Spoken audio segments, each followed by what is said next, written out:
The judge's eyes were cold. Judge Whittaker had been on the bench in Savannah for 30 years, and right now she was looking at me, like I was the worst of them all, Mr. Sterling, she said, her voice cutting through the tense, stuffy silence. If this is true, you will never see your daughter again. My wife, Tiffany, nodded, her face buried in a delicate lace handkerchief. She looked like a traumatized victim, finally finding the courage to speak her truth. But I saw the flash of triumph in her eyes. She had manufactured a narrative to destroy me, and she thought it had worked. Drop a comment and let me know where you are listening from and what time it is for you right now. Have you ever seen the truth get twisted until it felt like you were suffocating? I sat there, my body a statue of architecture, while my world was being threatened with demolition.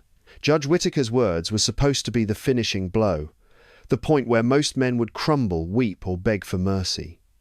But I didn't cry. I didn't ask why. I just looked at Marcus Vane and waited for the numbers to align. Sadness is for people who still believe in the fairness of the person sitting across from them. I rubbed my eyes, trying to summon regret, but there was only clarity. This wasn't a breakdown. It was a balance sheet. Tiffany's performance was 5 stars. Her conservative dress, and the way she dabbed at her eyes, it was pure theatre. I had been the silent investor in her version of family for 10 years, but today her credit had run out. Marcus Vane stood up, his presence as sharp and lethal as a surgical blade. "Your Honour," he said, his voice cutting through the heavy Savannah humidity that had settled in the room, "if I may. We have emergency evidence that needs to be presented before this hearing proceeds any further." Tiffany's lawyer, Vanessa, was on her feet before Marcus could even finish. "Objection, Your Honour. This is highly irregular. Discovery closed weeks ago. This is nothing but a stall tactic." Marcus didn't even look at her. He kept his gaze fixed on Judge Whittaker. The evidence in question was obtained at 11:47 p.m. last night. We filed the emergency notice at 7:42 a.m. this morning, per court protocols. Its relevance is absolute. It addresses the very core of the allegations being made today. Furthermore, Your Honour, this evidence pertains to the immediate safety of a minor. Under exigent circumstances, we are legally mandated to disclose this discovery to the court without delay to prevent further harm. I watched Tiffany. The confident tilt of her head shifted just a fraction of an inch. She didn't know what we had, but she knew what she had done. A tiny crack appeared in her ivory mask. The judge leaned forward, 30 years of experience making her skeptical of every word spoken in her courtroom.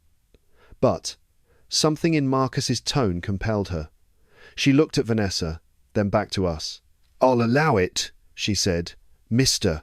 Sterling, play your video." I pulled out my device and synced it to the court's monitors. My heart wasn't racing, it was beating with the steady rhythm of a machine. I had spent 10 years building foundations for others, but this was the first time I was building one for my own survival. I clicked play. The screen flickered, showing the high ceilings of our living room. It was 11:47 p.m. While I was supposed to be sleeping while I was being painted as a monster, the camera was capturing the truth. Tiffany sat there, phone on speaker, her voice clear and cold, nothing like the trembling woman sitting 10 feet away from me. I looked at the judge, maintaining a level of eye contact that most people find uncomfortable. It wasn't an act of defiance, it was an act of audit. I had been footing the bill for our life in Savannah for 10 years, and I had finally decided to close the account. Tiffany looked at me, her handkerchief clutched in a trembling hand, playing the role of the traumatized mother to perfection. But to me, her tears were just a bad investment. My compassion had been a luxury. She had overdrafted for years, and today I was here for the settlement. Vanessa tried to intervene again, her voice shrill with a sudden, desperate panic. "Your Honour, this is an ambush. This evidence hasn't been verified." But the judge silenced her with a single look. In this courtroom, Judge Whittaker's word was the only law that mattered, and she had seen enough of the performance. I leaned back in my chair and watched the monitors come to life. There was Tiffany, sitting on our Italian leather sofa, looking vibrant and entirely unabused. She was on the phone with her lover, Jason, laughing about how stupid and trusting I was. The sound of her laughter filled the courtroom, cold, metallic, and devoid of the love I once thought we shared. It was the sound of a contract being terminated. I looked at the courtroom monitors, but in my mind, I was reviewing the last 10 years of a failed merger. I had spent a decade building an architectural empire here in Savannah, pouring every ounce of profit and energy back into our family unit. I was the primary shareholder of our domestic bliss, or so I thought. Tiffany, with her high-level PR background, was the expert at branding our life for public consumption. She used my prestige to fuel her social ladder climbing, while I focused on providing a stable, loving foundation for our daughter, Olivia. She wanted $15 million. That was her target number. She didn't just want a divorce. She wanted a total, hostile takeover of my firm. To her, I wasn't a husband or a partner. I was a structure with terminal stress fractures to be stripped for parts, a legacy asset to be liquidated for maximum gain.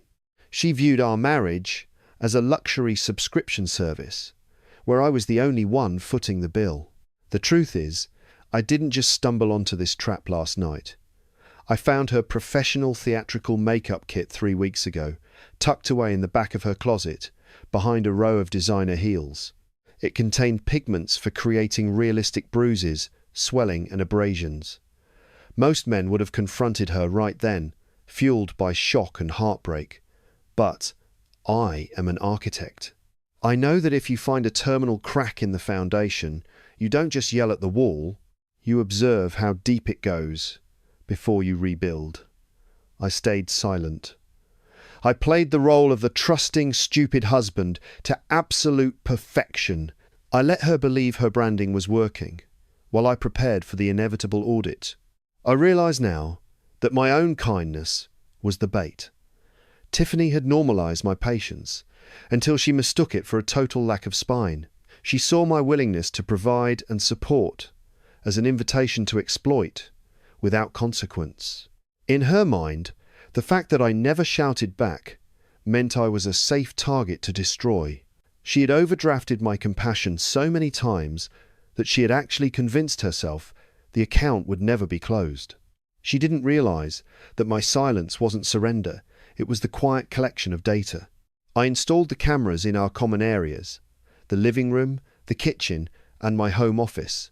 As the sole title holder of the residence, I integrated these units into our existing smart home security network, a system Tiffany had grown to overlook years ago. All perfectly legal, all on my own property. I didn't do it because I was in despair. I did it because I needed an undeniable record of the conspiracy she was building with Jason. I watched her rehearse her traumatized, crying face in the bathroom mirror when she thought I was in the garage. I watched her phone stay face down on every surface. This wasn't revenge, it was accounting, and I was making sure every act of betrayal was documented to the cent. I was the silent observer in my own life, waiting for the exact moment her debt would become unpayable. "Mrs. Sterling, please take the stand," the bailiff's voice announced. Tiffany rose with a measured, fragile grace that had taken years to perfect. She was wearing a high-necked silk blouse, the colour of a winter sky, innocent and cold. Every step toward the witness box was a calculated piece of PR choreography. I didn't move. I didn't reach out to her. I sat there like the marble statues in Forsyth Park, immovable and silent, while she prepared to commit perjury as an art form. She looked at the jury, her eyes glistening with tears that I knew were purely cosmetic. "He wasn't always like this," she whispered, her voice trembling at a frequency designed to elicit immediate sympathy. In the beginning, Bradley was the man I thought I'd grow old with. But the pressure of his business, it changed him. She looked down at her hands, as if the weight of her fake memories was too much to carry. He started using substances to cope. The pills, the alcohol, and then came the rage. She didn't know I had already walked into a lab at 6 a.m. that morning for a voluntary drug screen. I had the clean, verified results in Marcus's briefcase before she even opened her mouth to lie. I watched her perform, my mind running a technical audit on her lies. She was painting a picture of a man who didn't exist, a ghost version of me, built out of PR strategies and desperation. She spoke about late nights, where I supposedly terrorized the house, describing bruises that she had hidden under layers of silk and expensive foundation. She was attempting a total brand assassination, and the gallery was eating it up. I could see the disgust in their eyes as they looked at me. To them, I was the monster in the charcoal suit. To me, this was just a high-stakes negotiation with a partner who had gone rogue. Then she brought out her most potent weapon. "Olivia, I'm not here for the money," she lied, her voice cracking expertly. "I'm here to save our daughter. Olivia is terrified of her father. She hides when he enters the room. How can I let her grow up in a house where the foundation is made of fear?" It was a masterclass in emotional terrorism. She was using our 8-year-old daughter as a human shield for her $15 million exit strategy. I looked past her, scanning the gallery until I found him. Jason. He was sitting in the third row, his legs crossed, leaning back with a smugness that radiated through the room. He was posing as her supportive family friend, a tactical presence meant to steady her nerves while he watched his heist reach its climax. He was a family law attorney himself, the architect of this entire scam. He caught my eye for a split second and offered a microscopic smirk. He thought he had already won. He thought the assets were liquidated and the commission was in the mail. He was watching his masterpiece unfold, unaware that I had a different set of blueprints. "Vanessa, your witness," Judge Whittaker said, gesturing to Tiffany's lawyer. Vanessa stood up, her heels clicking like an executioner's countdown. She started presenting falsified medical records, documents that Jason had likely helped forge. "Exhibit B," she announced, holding up photos of the injuries Tiffany had painted on herself just hours ago. The judge's expression grew grimmer with every lie. The tension in the room was nearly at its breaking point. I felt the collective weight of their judgment, a heavy Savannah fog that was meant to bury me. But I didn't flinch. I just looked at the clock. It was almost time for the unmasking. The timestamp on the screen read 11:47 p.m. My living room in Savannah flickered to life in high definition, casting a harsh glow over the silent courtroom. Tiffany was sitting on our couch, but she wasn't the broken woman who had just left the stand. She was calm, focused, working with the professional makeup kit I had found 3 weeks earlier. The courtroom watched, in a state of suspended animation, as she methodically painted a purple-red bruise onto her own forearm.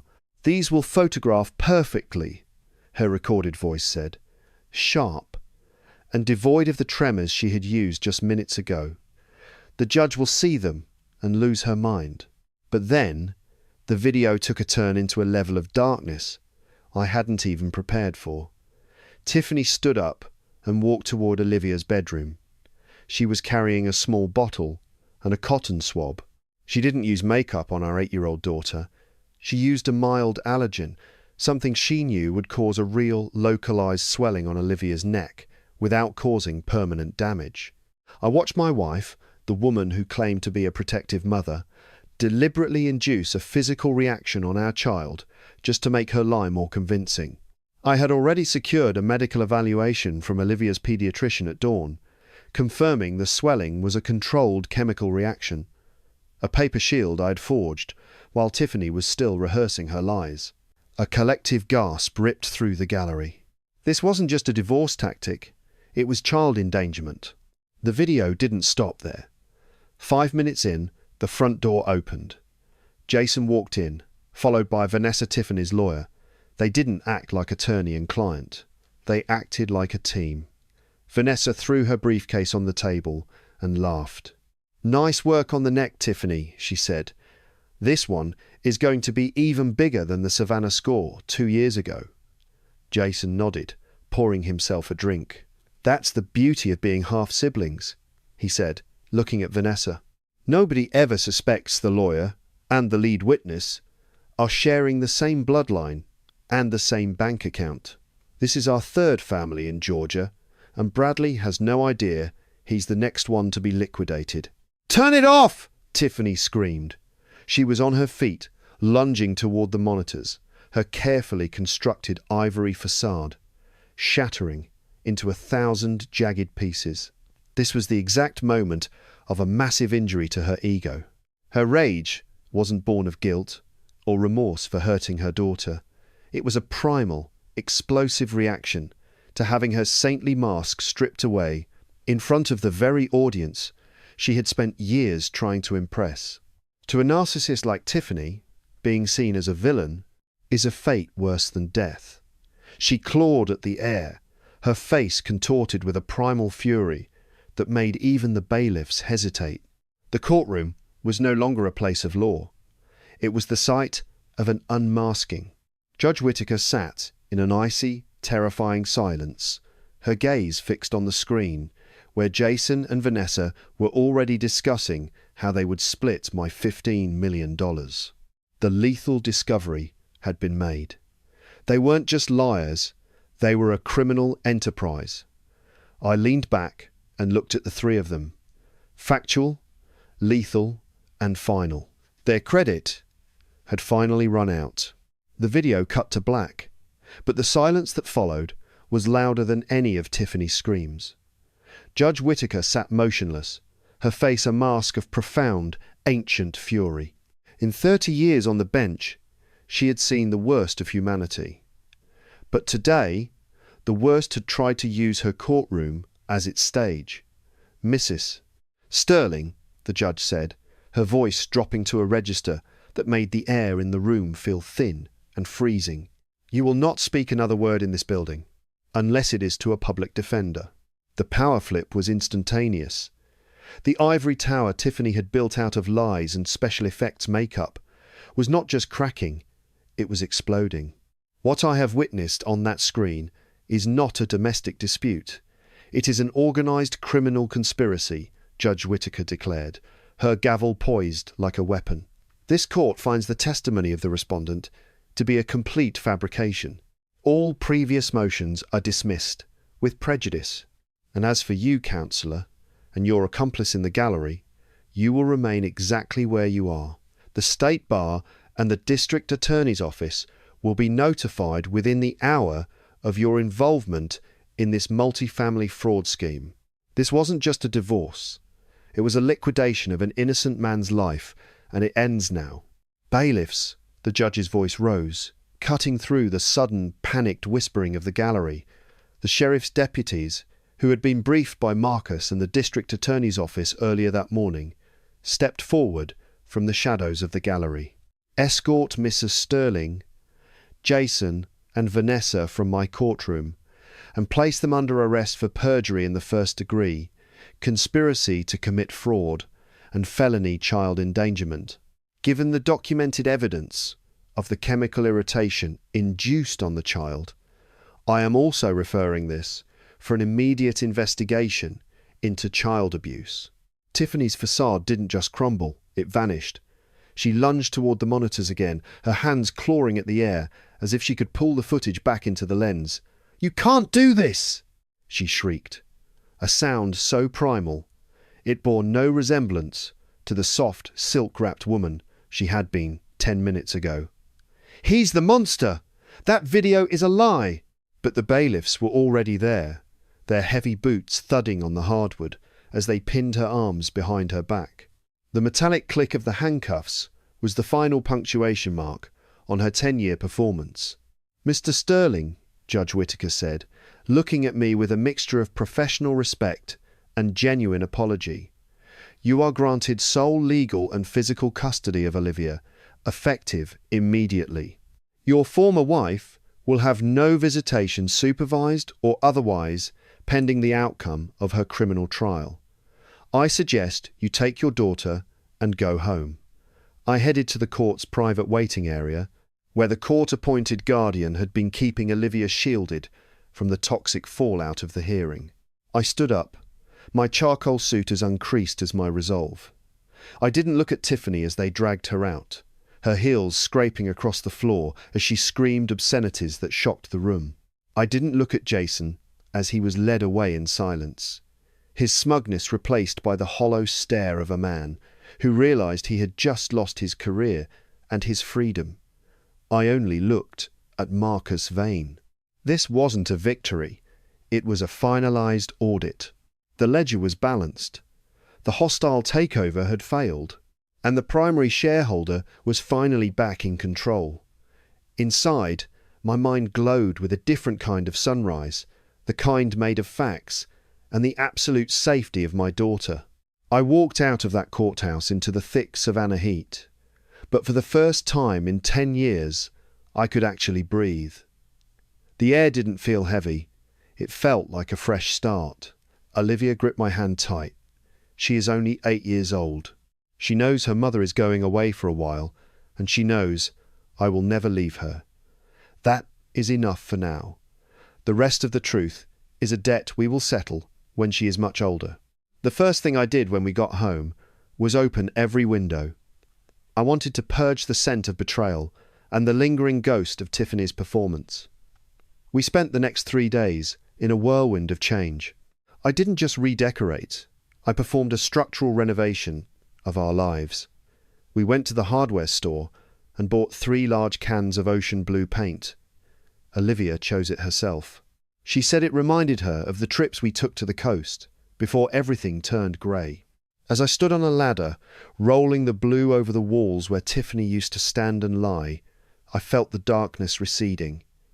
We were building a new foundation, one made of honesty and absolute protection. I looked at Olivia, laughing on the floor as she painted a tiny, crooked starfish in the corner. That laugh was my real inheritance.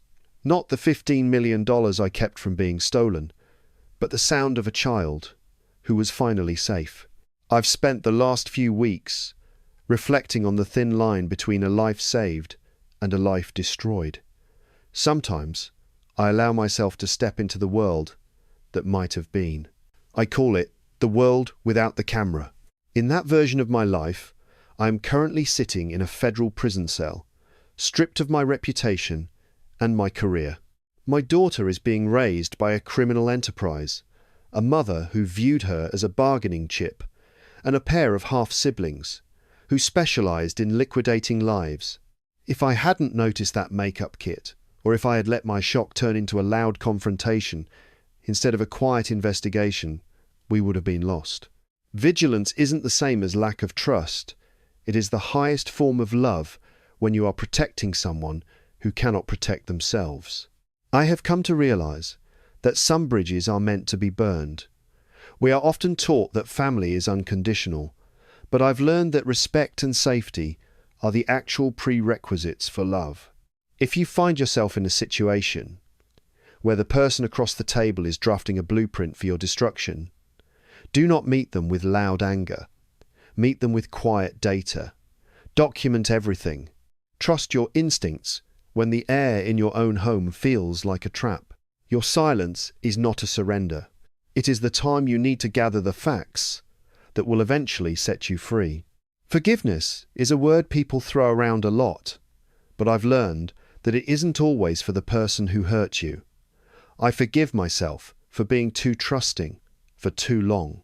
I forgive myself for wanting to believe in the mask, but I will never rebuild a bridge back to a predator. The best revenge isn't a loud explosion. It is the quiet, beautiful life you build out of the ashes they tried to leave behind. If this story moved you, hit that like button. Share it with a parent who needs to know they aren't alone in the fight for their children. Have you ever had to wait for the perfect moment to expose a lie? Let me know in the comments. I read Every single one. Subscribe to the channel so you never miss another story of justice, and I'll see you in the next one.